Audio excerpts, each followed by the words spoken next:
हमारे साथ एक रेडी वाले भाई मौजूद हैं, आम लगाए हुए हैं, आम बेच रहे हैं। किस तरह से गुजारा हो रहा है? बस बहुत मुश्किल से गुजारा हो रहा है। हर चीज़ का रेट बढ़ गया है, पेट्रोल बढ़ गया है, घी, आटा, चावल, हर चीज़ का रेट बढ़ गया है।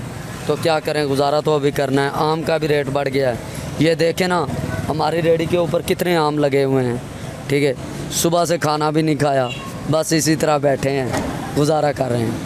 लोगों को जब आमों का रेट बताते हो कि यार इतने महंगे हो गए, तो लोग आगे से सवाल नहीं करते कि इतना महंगा क्यों बेच रहे हो? करते हैं ना, वो कहते हैं भाई आपने ज़्यादा महंगाई की हुई है।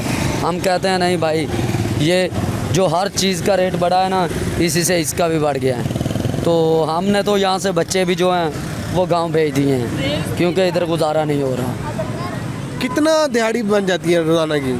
ये सर बस पहले तो ज़्यादा बन जाती थी, लेकिन अब महंगाई की वजह से कभी 500, कभी 700, कभी 800, उससे गुजारा नहीं चलता।